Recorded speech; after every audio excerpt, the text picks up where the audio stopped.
Alhamdulillahil qail yarfa'illahu alladziina aamanu minkum walladziina utul ilma darajat. Asyhadu an la ilaha illallah wa la syarika lah wa anna Muhammadan abduhu wa rasuluh. Allahumma shalli wa sallim wa barik ala sayyidina Muhammadin tibbil ulubiyyah wa iya wa afiyatil abdani wa shifaiha wa nuril absari wa diyaiha wa qutil arwati wa ghidaiha wa ala alihi wa sahbihi. Yang kita hormati bersama Pak Kasubdit, Pak Adib Abdus Somad PhD. Ya. Tadi sudah diperkenalkan. Pak Adib dengan saya itu chemistry-nya sama. Sama-sama dari Juta. Istri saya itu ketepatan satu perguruan dengan kakak beliau di Jambul Quran Kudus. Jadi termasuk saya ini orang yang paling sulit dengan beliau itu untuk berpoligami. Karena istri saya itu gini, ya memang mau poligami, boleh asal lebih cantik dari saya. Gampang saya jadi ketua Dewan Juri Kang Danong Banten. Jadi orang Sumbanten tahu saya. Yang paling cari tahu. Nah yang repot yang kedua ini Pak Sudin. Apa tuh? Dia harus lebih pintar dari saya. Berarti harus cari cewek yang hafal Quran 31 juz itu. Iya, dia kan udah hafal 31 juz. Makanya nggak bisa, nggak mungkin poligami itu. Syaratnya nggak ada yang ini ya. Nah, Bu Kasih di SMK Pais, teman-teman guru semua. Alhamdulillah pada malam hari ini kita dipertemukan oleh Pak Kasubdit untuk acara ini. Saya kalau soal persoalan ya, itu sudah pernah ngawal mulai tahun 2012 Pak Kasubdit. Itu soal UMPTKIN. Jadi ada calon-calon mahasiswa ke UIN YIN STAI se-Indonesia mulai tahun 2012 saya mengawal sampai sekarang. Saya juga termasuk membuat soal 5.000 dokter dulu, masih ingat? Itu kan? Termasuk pesantren yang itu PBSD itu juga benar, itu kan? Bahkan juga saya soal CPNS. Ya, CPNS diminta oleh Pak Bima langsung, Kepala BKN. Jadi pokoknya persoalan itu sudah, karena basic saya adalah di psikologi, psikometri, jadi banyak hal yang terkait dengan pengukuran dan sebagainya.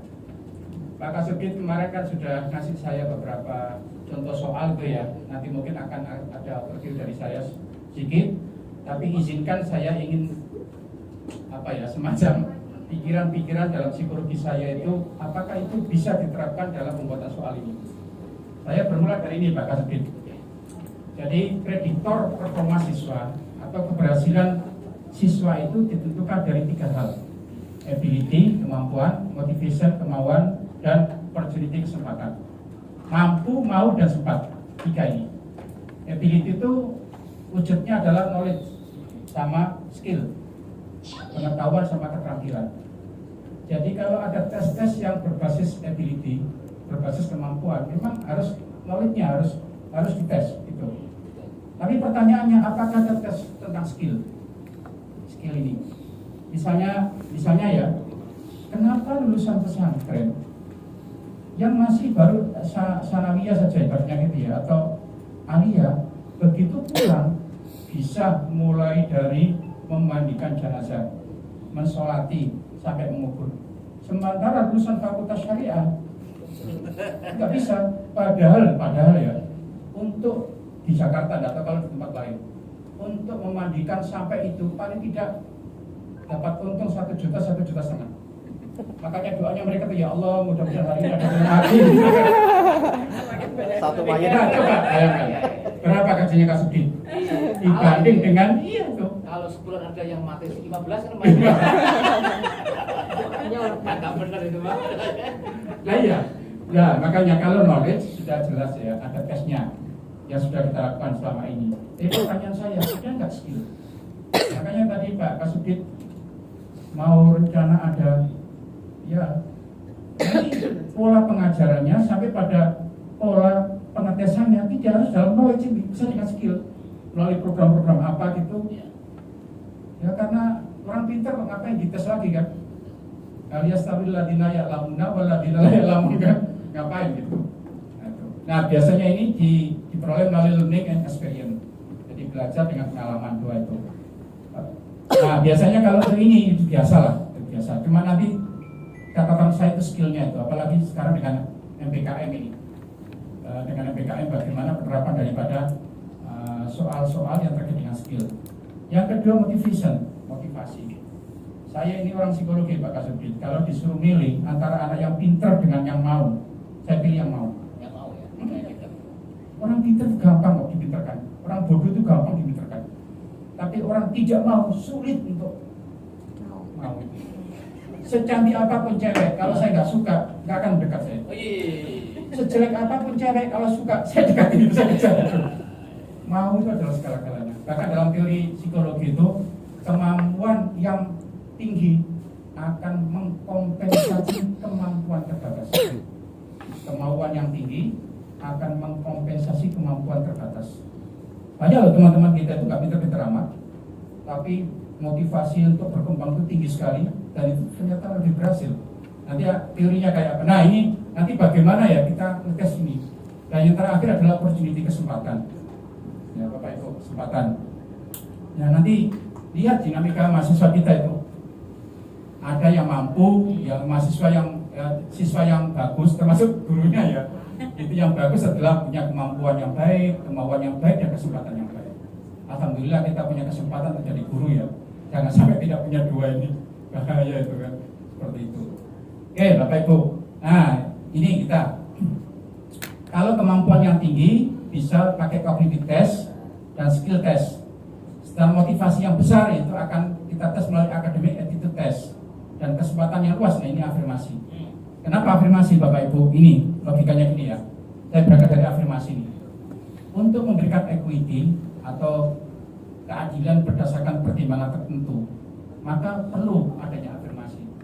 Kadang-kadang gini Pak Kasubdit, ya, mohon maaf ya, anak-anak terlantar gitu ya, kemudian diikutkan paket apa itu, soalnya ini nggak boleh sama dong dengan yang betul-betul itu, atau anak-anak cacat, anak-anak yang punya keterbatasan tertentu, nggak boleh dong sama itu harus dibedakan itu, karena ini ya asumsinya orang hebat itu karena diberi kesempatan, termasuk anak-anak BK ini. Kalau tidak dikasih kesempatan, kapan dia itu punya peluang untuk sana itu? Saya baru baca ini tadi. Ada yang kakinya buntung itu kan, ternyata tes kedokteran ditolak, putus harapan dia. Saya kok jadi berpikir ya, kalau anak-anak seperti itu dikasih kesempatan. Buktinya siapa kemarin yang penyanyi yang terkenal itu? Iya. Aryani kan? Wah itu sampai diakui sebagai anak angkatnya Raja Salman itu ya. Itu kan keren itu kan. Nah, kalau cognitive test, biasa itu cognitive test itu bisa dua hal. Bisa pakai keterampilan, bisa pakai yang ini Bapak Ibu ya, ada namanya aktual atau potensial. Nah Pak Kasubdit, ketika saya di Spotify kemarin, saya punya gini, kalau anak pesantren dites dengan tes biasa dan dia disuruh bersaing sama anak SMA, sama anak Alia, nggak akan menang. Nggak akan menang itu, karena dia tidak pernah belajar itu. Teori tes itu adalah sesuatu yang pernah dipelajari, diteskan. Sementara sesuatu yang sudah dipelajari, diteskan. Sementara anak pesantren tidak pernah belajar itu, lalu soalnya sama, nggak akan bisa itu. Makanya saya kemarin lebih memfungsikan pada potensial. Bapak Ibu, tes potensial tes KPI itu bukan tes prestasi. Tes potensial itu adalah tes logika ya. Logika, walaupun tanpa belajar, saya itu nggak bisa matematika, terus terang aja. Dulu di Alia sering kena akhir saya itu. Tetapi kalau soal itu soal TPA itu cepat kita ya mengkiaskan, menganalogikan, silogisme dan sebagainya. Saya kasih contoh gini. Hari ini hari apa? Hari ini hari Rabu. Ya. 7.700 ya 15 yang lalu hari apa? Kalau kita ngitung panjang sekali ya, tapi itu logika. Hari kan 7.000 habis. Ya 700 habis kan gitu kan? Ya. 15 hari 14 tinggal satu hari yang lalu apa? Itu aja. Selasa. Cepat kan itu kan? Itu.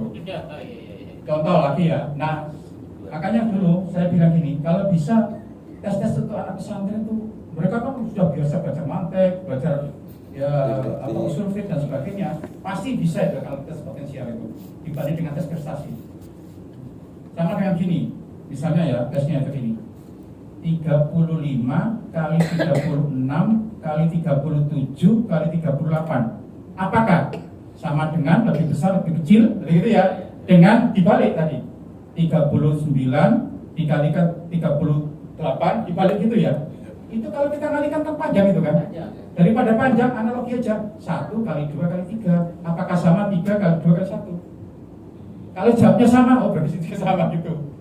Nah itu kan butuh tes potensial itu seperti itu. Jadi nggak perlu apa hitung-hitungan yang jelbit-jelbit itu enggak. Tapi dia harus mampu analogi dan sebagainya. Saya tes masuk ke WIN itu termasuk itu. Saya ngasih kesempatan betul pada anak pesantren. Justru ini saya kasih 40% potensial itu. Yang tes prestasi itu saya rendahkan itu presentasinya. Supaya apa? Mereka yang betul-betul cerdas itu kelihatan. Karena potensinya itu cerdas. Nah mereka tidak ngerti karena ya tidak pernah belajar. Nggak mungkin sesuatu yang dipelajari itu sedia jawab. Tapi kalau dengan tes potensial kita tahu mana yang potensial anak ini bakal pintar atau tidak itu. Kalau, nah Bapak Ibu tidak kalah pentingnya lagi adalah tes sikap terhadap akademik. Nah ini sikap siswa pada mengikuti aktivitas akademiknya. Misalnya motivasi belajar, sikap belajar, komitmen, disiplin, tanggung jawab. Nanti akan saya sampaikan ini ya Bapak Ibu. Nah berdasarkan teori ini Bapak Ibu, saya tidak akan bicara mengenai ini ya. Nanti yang kita bicarakan kan tes aktual ini, bukan tes potensial karena terkait dengan soal yang sudah di Bapak Ibu ini hasil penelitian ini. Tingginya tes prestasi tidak menjamin kesuksesan belajar di kemudian hari. Bahkan semakin lama cenderung aspek prestasinya menurun. Tetapi tingginya hasil tes potensial diikuti dengan kemungkinan besar kesuksesan belajar di kemudian hari. Bahkan cenderung naik prestasinya. Makanya ya, ini kan sesuatu yang sudah dipelajari. Kalau yang ini kan sesuatu yang sudah dipelajari kan. Kali ini kan enggak. Nah, kalau dari sini makanya saya agak bersikeras ya. 40% bila perlu. Hanya TPA itu. Selebihnya yang 60% dibagi-bagi dengan sekian mata uji itu. Kira-kira seperti itu. Makanya bisa enggak ya kira-kira nanti tes-tes prestasi itu kita ubah menjadi tes potensi gitu. Contoh, saya kasih contoh gini. Contoh ya. Biasanya itu kan urutan. Misalnya saya 1, 2, 3, 4. Urutan ya itu ya. Jawabannya di sini adalah misalnya Abu Bakar, Umar, Utsman, Ali. Benar itu ya? Yang kedua saya balik Ali, Utsman apa gitu ya itu. Atau yang atas itu saya rubah 3, 2, 1, 4 gitu ya. Nah ini urutannya apa gitu. Mereka akan berpikir itu, apa maksudnya itu. Jadi bukan sekedar memahami siapa Abu Bakar, Umar, Utsman, Ali, tapi logika urutan itu dia panika mengasosiasikan pada sesuatu. Karena ilmu itu semua adalah korelasi, hubungan, sebab akibat. Kalau orang itu mampu untuk beranalog, korelasi dan sebagainya, itu asumsinya orang itu cerdas banget. Nah kayak gitu, bisa tidak nanti itu agak kita ubah dikit model apa namanya? Kelihatannya itu tes kognitif, tapi itu ada nilai tes apa namanya? Tes prestasi ya, tapi itu bisa juga cenderung tes potensial gitu. Nah Bapak Ibu, ini untuk yang kita pelajari ini ya, kita ini kan tes prestasi ya. Apa yang sudah dipelajari itulah yang ditanyakan. Nah, berarti ini untuk sekolah-sekolah tertentu yang tidak menggunakan apa kayak di SMA terpadu itu kan mulai pagi sampai sore kan. Makanya dia pinter wajar lah. Kalau di misalnya di Manisa Cendekia dia hebat wajar. Bayangkan yang hanya sekolahnya sampai siang gitu aja kan, pasti kalah itu. Karena apa? Dia mempelajari tidak lebih banyak dibanding dengan yang full day itu kan. Nah, membatasi cakupan isi domain kemampuan yang tidak diukur. Saya kira teman-teman ini sudah ada, atau saya lihat itu sudah ada panduan juknisnya dari PAIS. Ketika direkturnya masih Pak Rahmat Mulyana itu, saya sudah lihat Bu, ada itu. Termasuk cakupan isi diuraikan menjadi kelompok isi atau subdomain yang penting itu. Nah, menggunakan level kompetensi yang relevan bagi masing-masing sub isi. Nanti ini Bapak Ibu yang mau saya tekankan di sini. Termasuk menggunakan HOTSI, Higher Order Thinking Skill. Bagaimana kita cara berpikir tingkat tinggi ya, keterampilan berpikir tingkat tinggi itu yang perlu kita gunakan dalam pembuatan soal itu Bapak Ibu. Sehingga nanti ini Bapak Ibu, ini saya menggunakan teorinya apa? Teorinya Bloom ya, yang sudah dimodifikasi. Saya tidak tahu ya nanti untuk penentuan level itu apa kita pakai yang ini sama rata gitu. Misalnya remembernya itu 2 soal, 2 soal, 2 soal, 2 soal gitu misalnya gitu ya. Semuanya jumlahnya jadi 2 kali 6, 12 atau misalnya ini cukup 1 saja ya, karena ini yang paling banyak. Misalnya ini 1, ini 2, ini 3, dan 4 gitu. Atau terbalik, justru ini 1 ya, ini 2, ini 3 atau mana.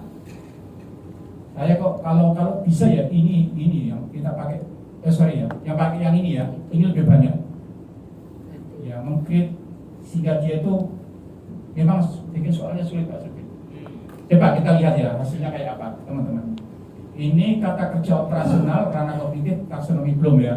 Bapak Ibu nanti kalau ingin mengetahui bagaimana kata-kata operasionalnya, saya kira ini sudah biasa kita pelajari ya kalau orang tarbiyah itu. Nah Bapak Ibu coba kita lihat ini.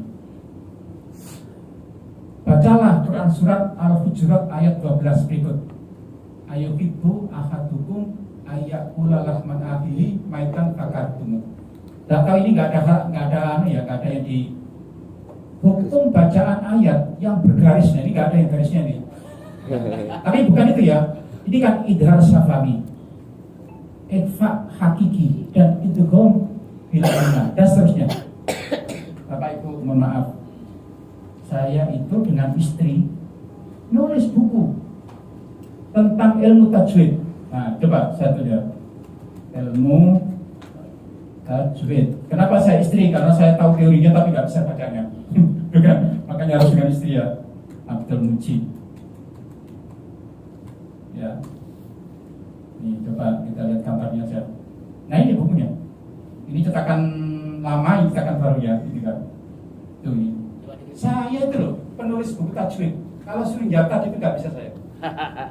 Terus terang nggak bisa saya. Udah lupa saya. Nggak akan bisa saya. Terus gimana? Coba kita lihat ya. Ini kalau di sini itu kan berarti mengingat. Ini kan baru yang ini ya. Kalau ini kan remember ya ini ya. Mengingat bahwa hukum misalnya non mati atau mati ketemu apa jadi apa gitu kan. Gitu. Coba kalau misalnya soalnya tidak ini. Misalnya ikhlas gitu ya. Ditulis Arabnya mim ba'di gitu ya Arabnya. Terus di bawahnya itu kasih jawaban. Jawabannya adalah dibaca mim ba'di. Mim ba'di itu kan langsung praktek. Iya langsung praktek. Langsung praktek. Jangan sampai mereka tahu sekedar ini tapi kemudian nah kalau sudah praktek itu kan posisinya kan mana praktek? Playing ya, playing itu lebih tinggi dibanding dengan sekedar tadi. Dan saya yakin saya bisa baca mim ba'di. Tapi kalau itu bacaan ikhfa tidak lupa saya. Padahal saya itu adalah penulis buku tajwid. Ya. Itu contoh satu. Coba kita lihat lagi yang lain. Bahwa sunnah di sana ya, sama jumlah hukum non mati atau tanwin yang terdapat pada ayat di atas. Mendingan misalnya al-qamaru, as-samsu, nanti dibaca apa gitu ya. Dibaca apa itu kan udah praktek gitu kan. Sama ini juga sama. Ini hafalan semua ini. Ya. Dan itu juga tidak terlalu bermanfaat pengetahuan ini. Yang penting kalau saya baca Quran tahu bahwa ini as-samsu al-qamaru. Tetapi itu bacaan apa? Terus bodo amat gitu kan. Walaupun sebelumnya memang diajarkan gitu ya. Oke, berikutnya Bapak Ibu, coba perhatikan kutipan terjemahan salah satu Al-Quran di bawah ini. Wahai orang-orang yang beriman, bertakwalah kepada Allah dan bersamalah kamu dengan orang-orang yang benar. Kutipan ayat di atas dapat kita jumpai pada Al-Quran surat. Istri saya itu hafal Al-Quran 30 juz. Saya tanya gini nggak bisa. Jangan-jangan gurunya yang bikin soalnya nggak bisa. Saya jamin nggak bisa. Iya ketepatan dia yang bisa buat. Coba kalau nggak akan bisa. Istri hafal Quran aja lama gitu kan baca mereka hafal gitu kan. Apalagi pakai terjemahnya ini. Kalau istri suruh gini, misalnya ya, Fabima rahmatin minallahi lintalahum. Teruskan itu cepat ya. Tapi kalau ini gimana? Ya kan apa? Coba. Soalnya harus keluar. Ya soalnya, ya misalnya ini ya suratnya, ada suratnya di sini ya misalnya. Nanti akan saya jelaskan ya. Ada suratnya. Surat tersebut memiliki makna, nah gitu kan. Itu sudah lumayan itu kan. Makna, kalau makna itu mana? Bisa nanti bisa kita masukkan analyze ya, analyzing ya. Atau bahkan kita masukkan evaluasi ini. Jadi nanti kita kasih kasus. Ayat tersebut sesuai dengan kasus ini misalnya gitu kan. Ya tergantung bagaimana kita membuatnya, tergantung kita memposisikan yang mana ini kan. Ini Bapak Ibu. Sama ya ini ya Bapak Ibu, ini bahwa ini perhatikan pernyataan berikut ini. Bla bla bla bla dari pernyataan di atas yang merupakan isi kandungan dari Al-Hujurat adalah siapa yang hafal gini kan? Dan terus kalau sisa itu apa bisa jawab apa maknanya? Gak ada makna sama sekali. Yang bermakna itu. Nah itu. Saya nggak ada soal kayak gitu, Prof. Nggak ada soal kayak gitu. Jangankan sampai istri saya Al-Quran, nggak ngerti juga. Ya. Nah, termasuk ini kan semua. Ini dan banyak Pak Syed ya. Ini di teman-teman soal itu Pak. Walaupun yang lain bagus-bagus, ya ini hanya ketepatan yang jelek aja yang saya ambil ya. Selebihnya bagus, selebihnya. Coba Bapak Ibu. Gambar Sakwariwa ada. Itu kakek saya tuh. Apa pentingnya ini? Itu kakek saya tuh, Bro. Kayaknya ada soal begini. Iya. Ini saya capture dari soal dari sampean itu. Ada Mas Sapri ya soal begini ya? Benar ini benar. Ini kalau ada cewek. Iya. Yang Kalau saya tahu psikologi ya. Mustafa Kemal Kepatan itu pernah disakiti orang yang mirip Sakwariwa. Pasti gak akan dipilih itu. Bapak Ibu, mohon maaf ya, mohon maaf. Ini satu aspek kurang tepat menurut saya gini. Tapi dan apa maknanya? Yang kedua, kenapa kok Sakwariwa gitu? Kenapa kok tidak ya Yasin As'ari? Betul. Iya, itu kan kenapa Ahmad Dahlan gitu kan. Kita rating tokoh-tokoh Islam itu kan. Oh iya. Yasin As'ari, Ahmad Dahlan, siapa gitu kan. Nanti dia jawabannya apa tuh, Saudara? Semuanya waliwo. Sakwariwa nama. Terus ini gambar ini ya. Saya orang psikologi biasa baca tes grafis ya. Gambar di atas merupakan contoh perilaku. Mungkin keras ya. Mungkin loh. Kita nggak tahu backgroundnya ini loh. Dalam tes psikologi itu kita tidak boleh menjudge. Ini adalah bekerja keras. Dalam psikologi ini kita hanya bisa mengatakan gini, ada orang turun dari gunung membawa dengan gitu. Tidak boleh mengatakan ini adalah bekerja keras. Karena psikologi itu adalah mengungkap perilaku yang ada. Kemudian itu namanya apa? Itu bukan kita yang mana. Nah kayak gini. Nah, itu sederhana itu, Prof. Sederhana. Belum ada mobil. Nah kan? Beda kan? Adil juga adil loh. Persepsi berarti persepsi, Prof. Persepsi kan. Justru persepsi. Karena Yang ini betul dan namanya apa lah. soal. Yang namanya soal itu selain Kasus kan? apa gitu. Oke. Ya. Oke, lagi contoh.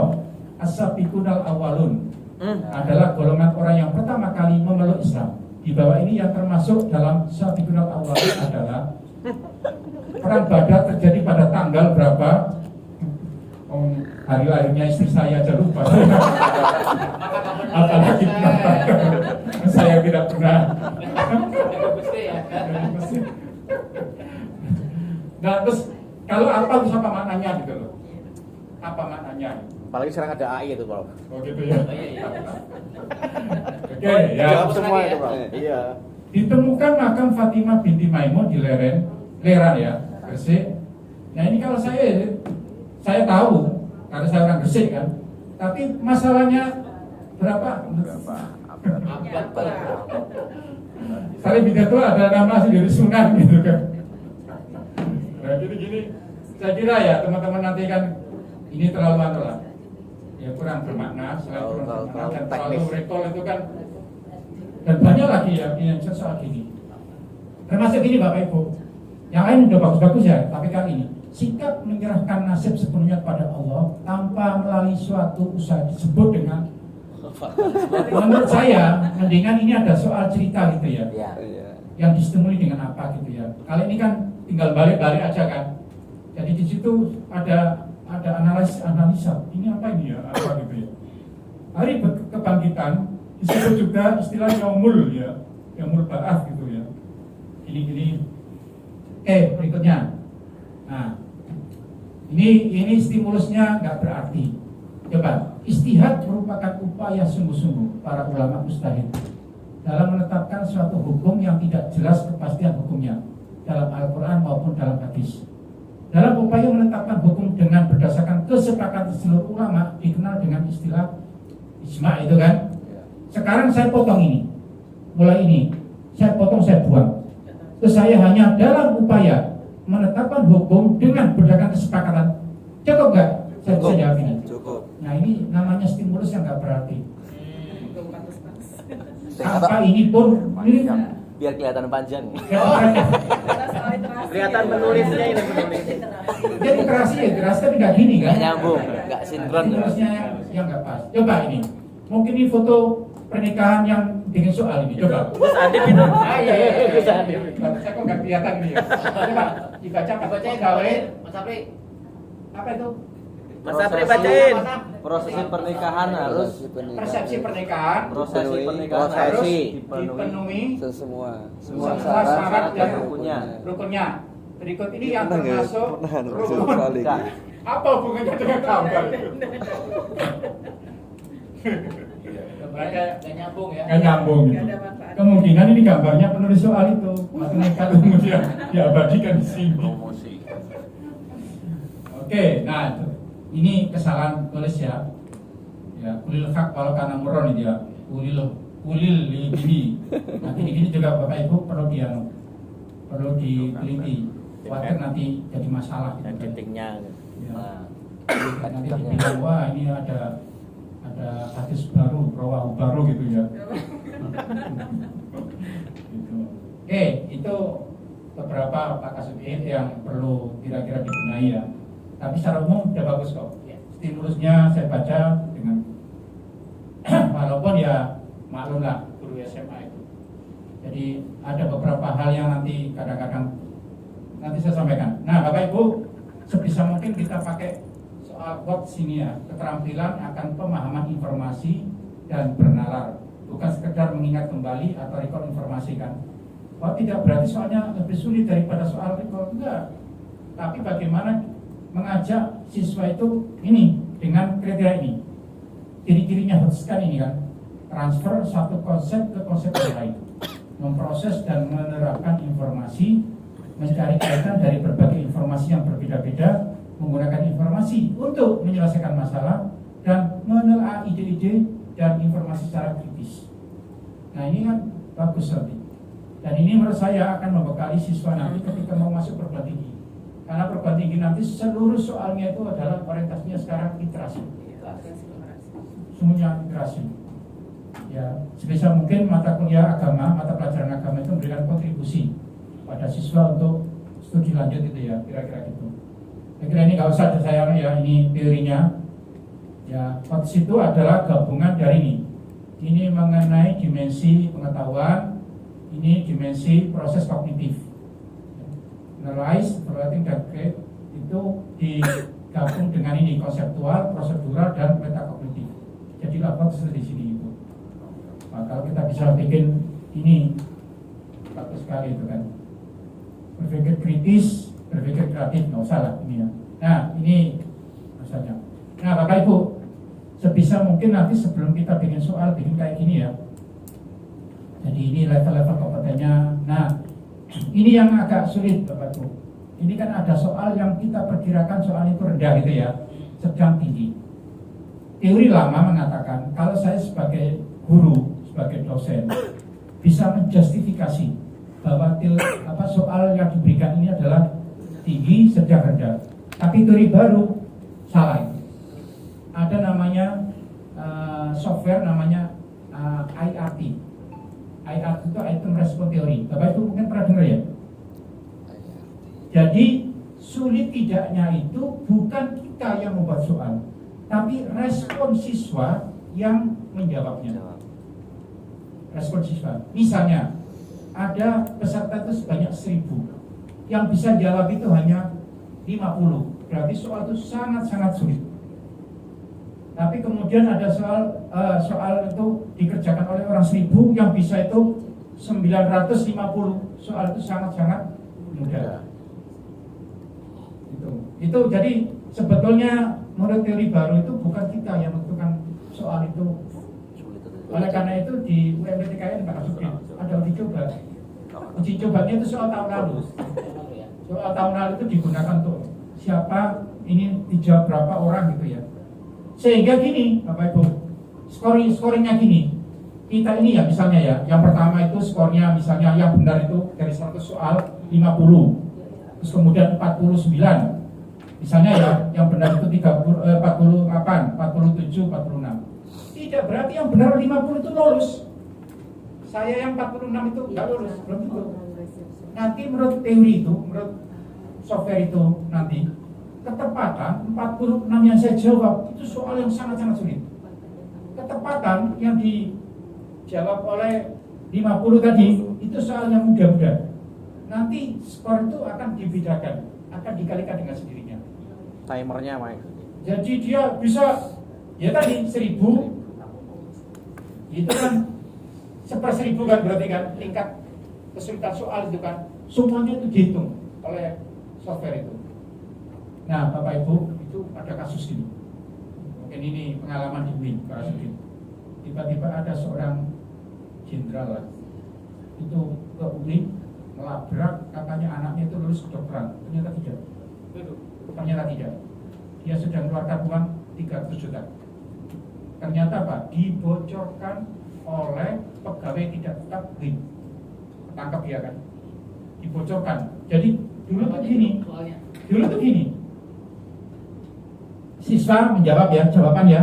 Jawab, dimasukkan scanner gitu kan. Scannernya itu juga ada jawabannya kan. Sehingga yang itu kan. Nah, pegawai itu pada tahu jawabannya di scannernya itu. Akhirnya apa?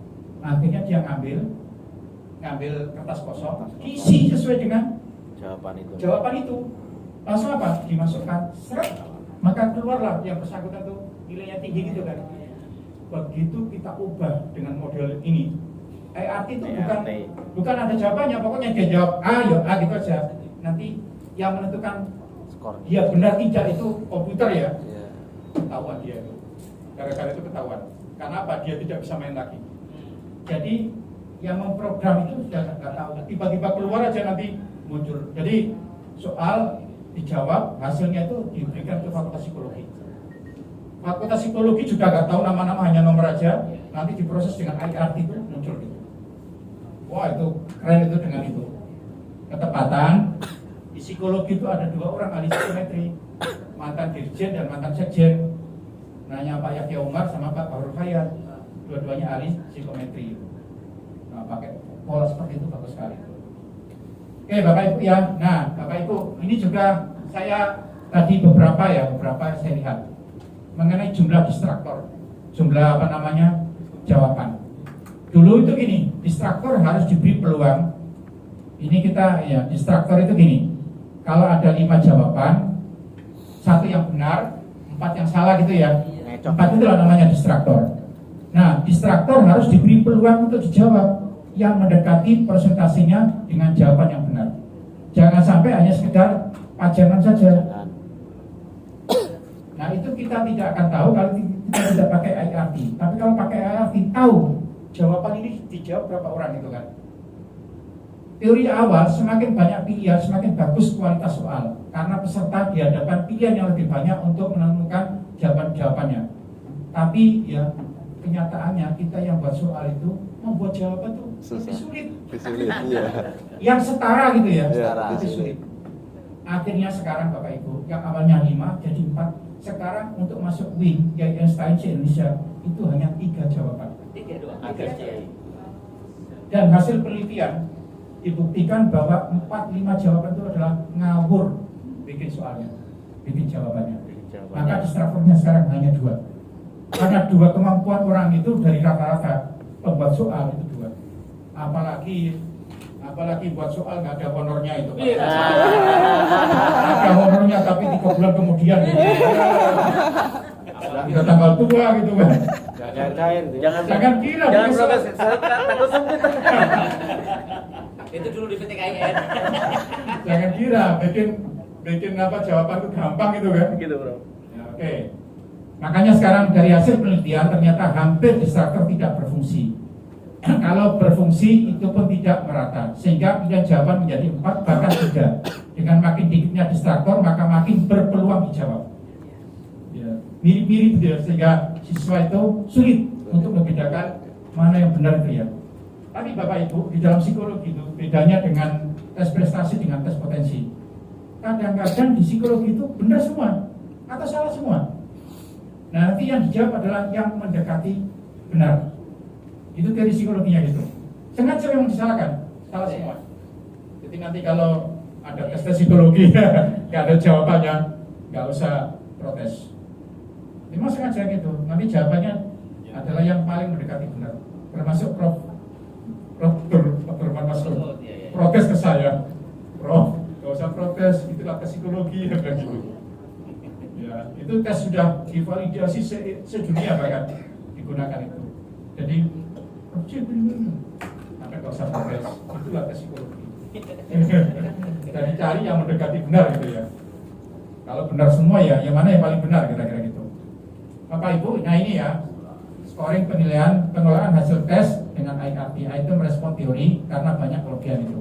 Nah Bapak Ibu, sekarang kan ada perubahan orientasi soal ini.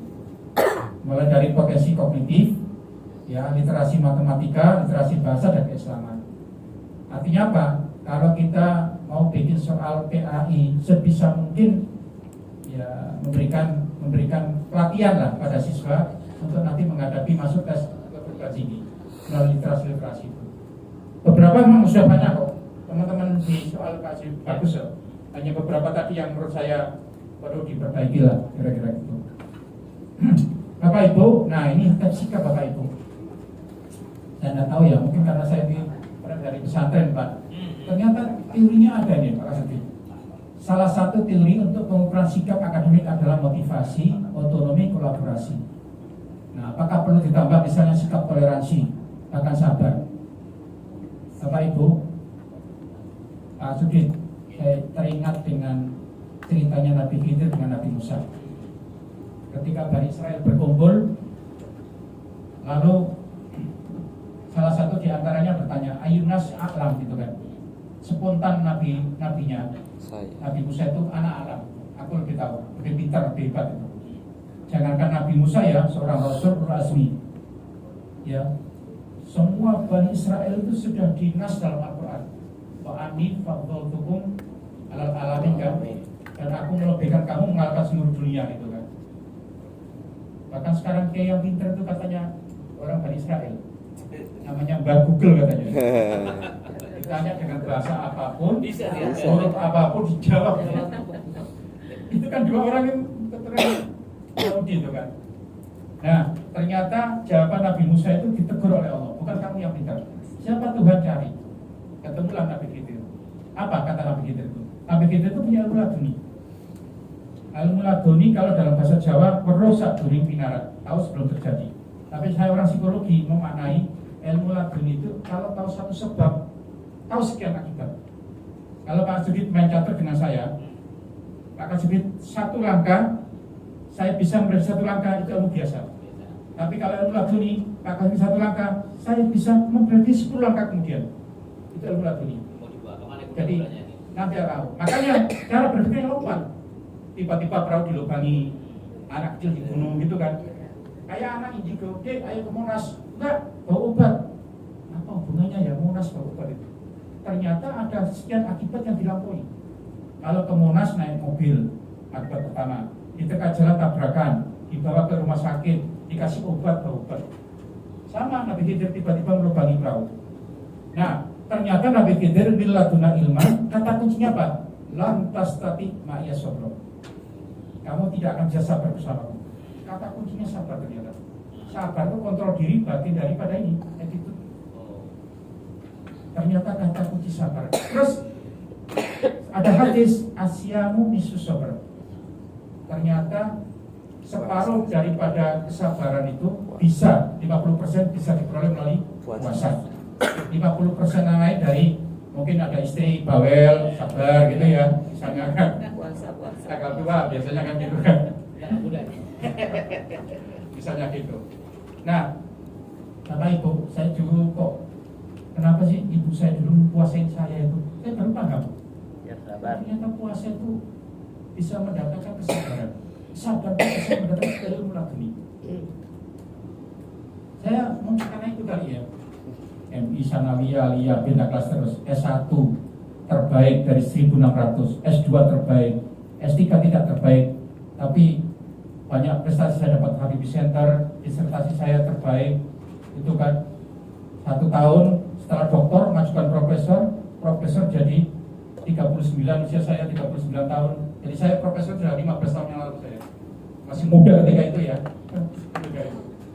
Saya mungkin ini ya dulu ya sabar itu ya. Terus saya masih ingat ya kesabaran begini. Ketika saya kelas 2, tiba-tiba ibu saya itu ke kelas, guru, Muci masih kecil guru, turunkan aja, turun. Hari itu juga. Saya kelas 1 lagi.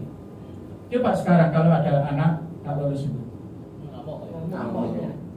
Nah itu kan. Dan akan mati. Makanya saya gimana caranya menjadi bagian dari tes ya itu. Terus kemudian gini Pak Sugit, ini mohon maaf ya Pak Ahmad bingi mati Robbika Fahatis itu. Saya S1 terbaik dan dari 1600 nilai saya tertinggi. Semua nilai saya itu A dan B kecuali 1 karena IPK saya 3,55. Ya ketika itu udah tinggi sekali ya zaman itu ya. 1 mata kuliah nilainya C, psikologi perkembangan. Saya ulang dengan dosen yang berbeda, masih dapat C lagi. Dulu itu ya kalau nilai kecil itu, kalau ada dosen itu lari kita malu. Sekarang kan enggak kan? Kalau nilainya kurang dikit aja kan komplain pada dosennya kan? Saya apa yang terjadi Pak Sugit? Mata kuliah 10 bulan. Begitu saya lulus terbaik, saya dipanggil dekan untuk ngajar. Mujib, kamu mau ngajar apa?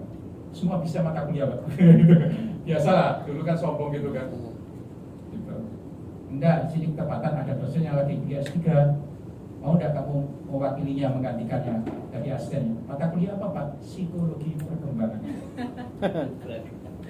Baru belakangan saya paham, 2 dosen saya yang ngasih ini saya wali bagi saya bisa memprediksi saya, kamu nanti bakal dari dosen psikologi perkembangan. Jangan banyak kamu itu bangga dengan prestasi sekarang. Kamu harus banyak belajar supaya nanti jadi dosen yang hebat kamu. Kuncinya di situ, Bapak Ibu. Saya tidak tahu ya, ini kan contoh diri. Bahkan Daniel Goleman mengatakan 70% kesuksesan orang itu karena kecerdasan emosional kan. Salah satu daripada sabar itu kontrol diri ya, motivasi juga iya, itu bagian dari. Nah, makanya dulu itu masih ingat saya, mungkin karena dari pesantren itu ya, ada yang ranking 1, nilainya itu tinggi, tapi tidak dengan kelas nomor 1. Katanya menurut guru kelakuannya tidak baik, akhlaknya kurang baik. Jadi akhlak itu menjadi bagian daripada proses pemilihan bintang kelas itu. Dulu istilahnya bintang kelas ya, tidak sudah ranking. Nah, saya kira tes sikap ini jadi gal-galannya itu. Bisa enggak ya Bapak Ibu nanti ini diwujudkan dalam bentuk tes gitu ya? Tidak semata-mata tes prestasi tadi itu ya, tapi ini juga menjadi bagian. Karena apa sih gunanya? Misalnya nilainya tinggi agama itu, tapi kemudian sikap keberagamaannya nggak baik itu. Apalagi di sini ada moderasi kan? Ya. Atau ini di dalam konteks ya, maksud saya gini Bapak Ibu, pakai tes prestasi, ya kan? Tapi literasinya itu kita bikin literasi yang isinya adalah tes sikap ini. Ya gitu kan, bisa itu kan. Ini ada konteksnya, konteks toleransi, moderasi, konteksnya sabar, konteksnya apa gitu. Mungkin gitu bisa kali. Karena ini adalah menurut saya menjadi prediktor ya, bukan sekedar ability tapi motivation itu. Motivation itu ini indikator-indikatornya. Atau yang lain juga bisa ini ya, misalnya ini motivasi belajar itu apa saja misalnya kan. Dan banyak ini contoh aja kan, motivasi motivasi belajar itu. Bapak Ibu yang lain ya, barangkali ini nanti bisa digunakan. Gunakan tata bahasa dan tata tulis bahasa Indonesia yang baku. Jangan sampai ada kalimat yang tidak bisa dipahami sehingga menimbulkan multi interpretasi itu. Susunlah kalimat sederhana, mudah dimengerti oleh subjek dengan memainkan kata yang efisien. Jangan panjang-panjang. Kalau ternyata stimulusnya itu tidak berguna, ya buang aja lah. Jangan menggunakan kata negatif ganda. Tidak itu ya. Saya tidak pernah tidak tidur gitu ya. Kecuali Gambar dan diagram yang menyertai soal harus dibuat jelas dan proporsional. Pastikan bahwa hanya ada satu jawaban yang benar atau yang terbaik. Hindari menggunakan opsi bukan salah satu di antara di atas. Ini masih banyak Bapak Ibu. Atau semua yang di atas adalah benar. Kan ini kecuali itu ya. Hindari, banyak. Masih banyak. Tadi tidak saya contohkan itu. Sebaiknya udahlah nggak usah pakai itu. Satu saja gitu Bapak Ibu ya. Distraktor harus memiliki kemungkinan untuk dipilih oleh subjek yang tidak tahu. Alternatif atau opsi yang ditawarkan menurut besaran angka. Jadi misalnya ada rukun iman, gampangannya gitu ya, rukun iman itu ada berapa gitu ya. Kalau gitu jawabannya itu misalnya 4, 5, 6, 7, A itu harus 4, 5, 7 gitu ya, diurut. Jangan diacak, diurut aja. Dari kecil ke besar atau dari besar ke kecil, boleh. Yang penting konsisten. Atau berdasarkan abjad. Dari A alfabetis gitu ya, misalnya gitu.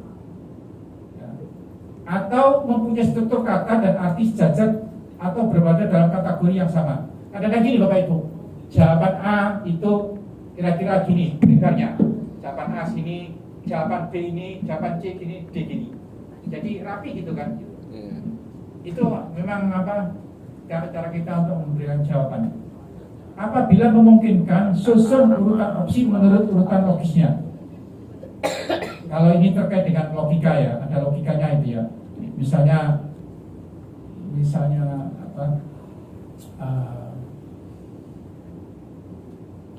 cara kita untuk merawat orang meninggal gitu kan, itu kan ada susunannya itu kan. Jangan menjebak tester dengan menanyakan hal yang tidak ada jawabannya. Nggak boleh itu.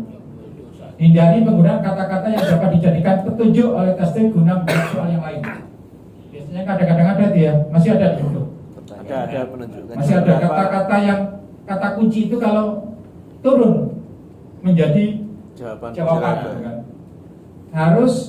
Soal harus independen satu dengan yang lain.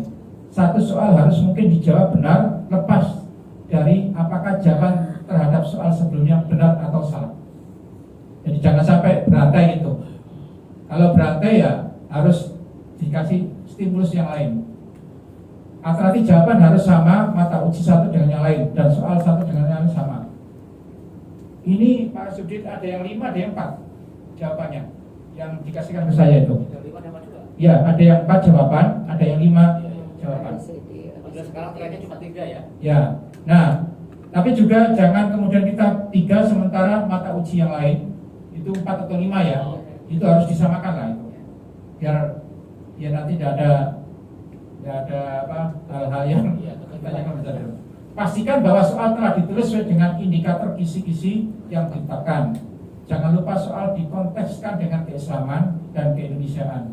Nah, karena kita itu bikin soal keislaman, sebisa mungkin keindonesiaan Bapak Ibu. Apalagi terkait dengan moderasi beragama. Ini menjadi hal yang penting. Tadi waliullah itu dari tokoh-tokoh. Nah iya itu, kayak waliullah itu mendingan tokoh-tokoh kita lah. Soal jangan dibuat yang jawabannya melanggar etika, mengarah ke politik, kepentingan khusus tertentu yang mengganggu aktivitas jawaban tasdid. Misalnya kemarin ya, Ganjar seorang yang kaya tapi pelit. Sebelum Pak Ganjar waktu itu jadi gubernur ya. Pernah ada soal gitu tuh. Ganjar adalah orang yang kaya tapi pelit. Mungkin waktu itu dia nggak sampai berpikir ke sana ya.